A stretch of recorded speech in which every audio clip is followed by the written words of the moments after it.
Hey Joe, welcome back. It's great to see you again this week for the three healthcare headlines you need to know from Tallahassee. It's good to see you too. It's good to see you. I know we're kind of following up a lot of things we talked about already, so I'm excited to get into these three big things.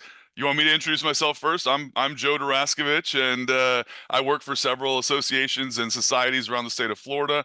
And each week I get together with you, Fraser, and we kind of talk about what's going on in the legislative session. So go ahead and tell them who you are, Fraser.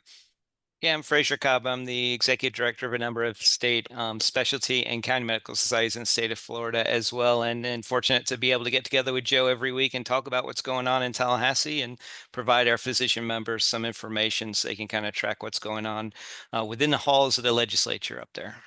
Yeah, and we try to keep it brief, we try to keep it engaging, and we try to touch on things that really impact the physician community. So I think we have three good headlines this week, and I think just being out and about over here in Duval County last week, I heard a lot of good feedback of people who were watching. So that's good. We're kind of reaching our audience, at least in some pockets of the state. So you ready to go? You ready to dive right in?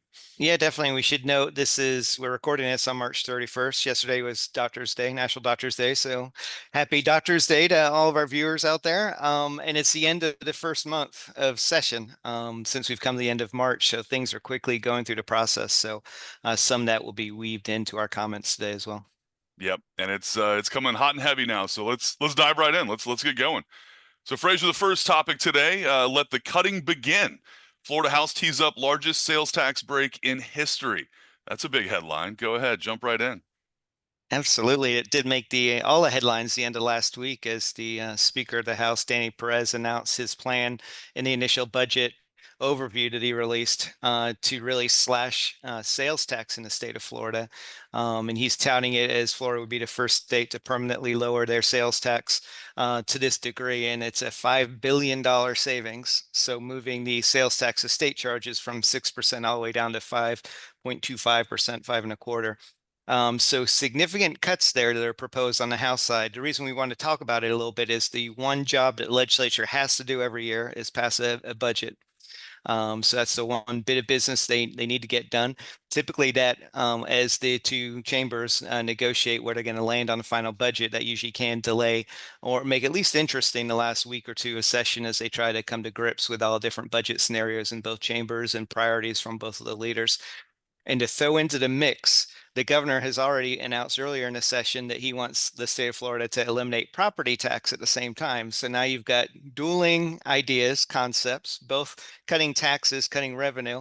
And so the hard thing or the thing to tease up is negotiating kind of between the governor's office, the House, and the Senate, but also what programs are currently funded that need to be cut. And that's usually where the difficult decisions come in and some controversy between both sides or both chambers and the governor's office comes to play. So it's going to be really interesting. It sets the table for kind of a unique end of session here when you've got some major competing tax revenue proposals out there.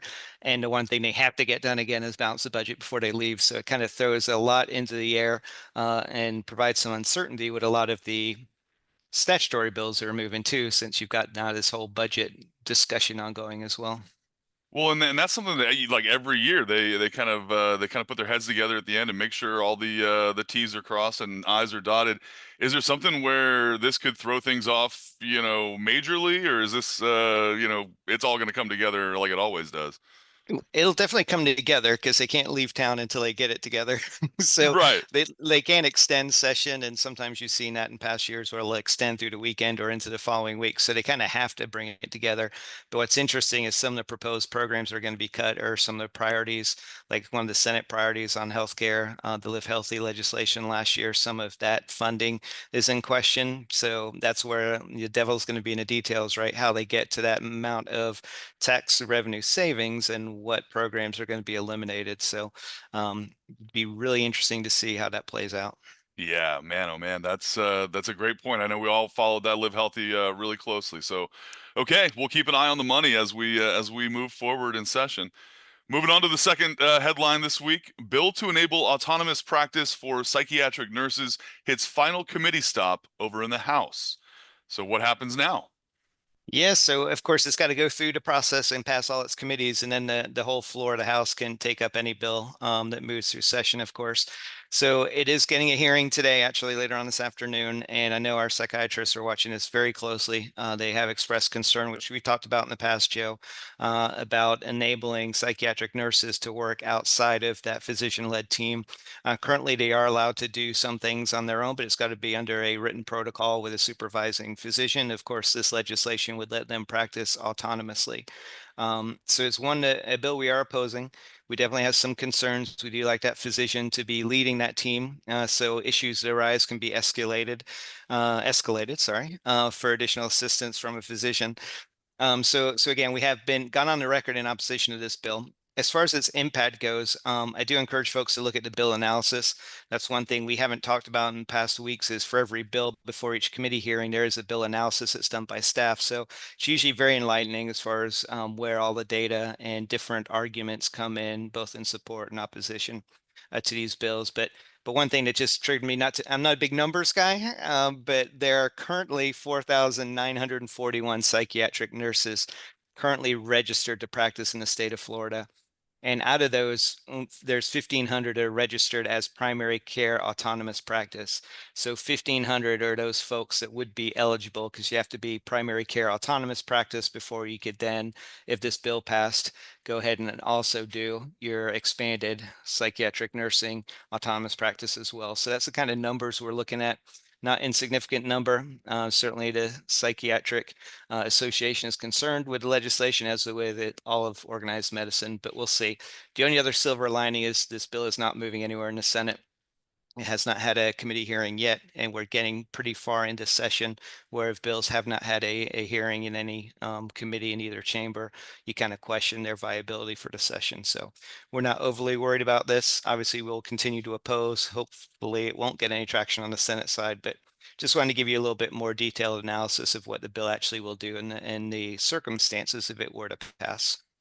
Yeah, and that's one of those where the legislators really like to hear the input from the doctors on this. Obviously there's many sides to these different bills, and that's just one that when we were over there before session, it was something we talked about with many of the lawmakers was just making sure people knew where we stand on that. So as you said, we oppose it, and we'll keep an eye on it over in the Senate. If anything kind of happens, quickly we'll let everybody know about that in these weekly updates. And if you have any comments, as usual, leave them down in the comment section and let us know what you're thinking about these specific topics. But yeah, that is an important one that we'll keep an eye on going forward. Ready to move on? Anything else with that one, or what are you thinking? No, let's go to the last question. All right, number three headline today: patient awareness of network participation status. Whose job is this anyway? Fraser? Yes, so for a number of years, the state has grappled with the issue of patients being stuck with surprise bills when they visit a physician or a facility that ends up being out of network and they get stuck with a large bill that they feel that they should have known about in advance. The state of Florida, actually, and federally, there's laws that protect patients from getting stuck with surprise balance bills. But the issue again is being debated in Tallahassee, and seemingly every couple of years, this issue always comes up. And it's really trying to find whose job is it to make sure that patient is aware of who's in network and out of network. And certainly the two bills that are moving this year, one in the Senate, one in the House, we have concerns that maybe a lot of that work is dumped on physician offices where we have to expend resources and staff time looking up network directories to figure out if who you're referring a patient to is actually in network or not. And the whole thing comes down to at what point is it the insurer's responsibility to make sure that the patient has adequate access to network physicians? Do I, as a treating physician, need to go through all those steps to make sure they are aligned with someone in network, or is that the patient's responsibility and or the insurance companies? One thing we've long bemoaned is the networks that are publicly available often are incorrect. They're outdated. You can't rely a whole lot on the data that's publicly available from the insurance carriers as far as who's in network or not. And that's where the rub becomes really, is it my obligation, my duty to make sure that patient is going to a network physician, and what responsibility does the insurer bear on that?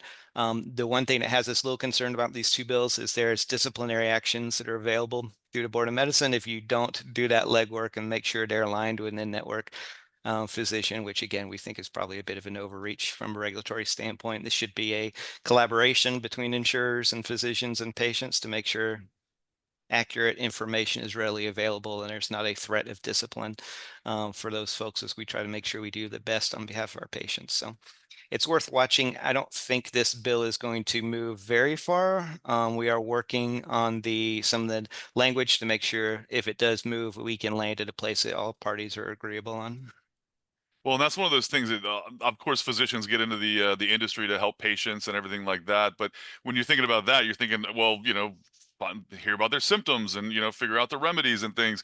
But so many physicians get kind of bogged down in this, kind of the business side of things, and who can we treat, and what's the process look like. So very important topic again that I know everyone's probably wishing they could just focus on patient care, but you have to worry about this stuff too, right?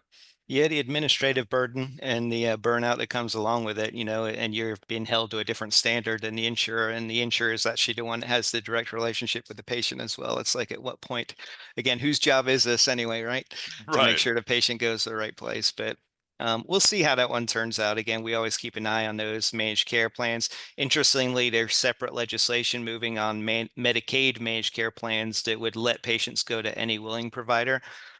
Any willing provider has been a topic that we've touched on a lot within organized medicine over the years. We don't have protections currently on the books in Florida, but the same concept is kind of theirs. It's how we get patients aligned with in-network physicians in a convenient way.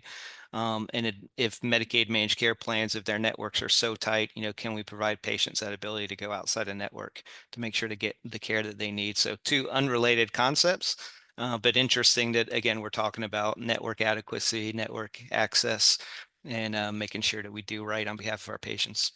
Yeah, that's the bottom line. That's what we're trying to do is look out for the patients here. But always something we talk about. Very important. All right. Well, does that kind of wrap things up, or what's next? Yeah, yeah, no, that's it. I just wanted to throw in a random curveball there around managed care networks to end the day, since a lot of these bills are repetitive, since we're following throughout the process. We figured we'd just flag another one for you, especially as we're moving, a month into session now. But what I know we're all waiting for is to hear our musical tip of the week from Joe. We need some intro music for this, I think. That's a good point. Yeah, you like Yeah. get everybody pumped up. And I said I had to talk to a lot of people last week about whether they've been watching our three headlines each week, and that's silly me. I didn't ask what they thought about my musical selections. I was talking more about the legislative action. But all right, so this week we've had some upbeat songs lately, and so if you're going to put together a playlist of the whole session of all the different recommendations, I don't want to keep things high energy the whole time. We got to kind of make it like a roller coaster where you go up and down. So this week is a little more mellow. It's an artist called, his name's Neil Francis. And I was telling you before we got on that the spelling of this man's name is the key. Nealfrancis.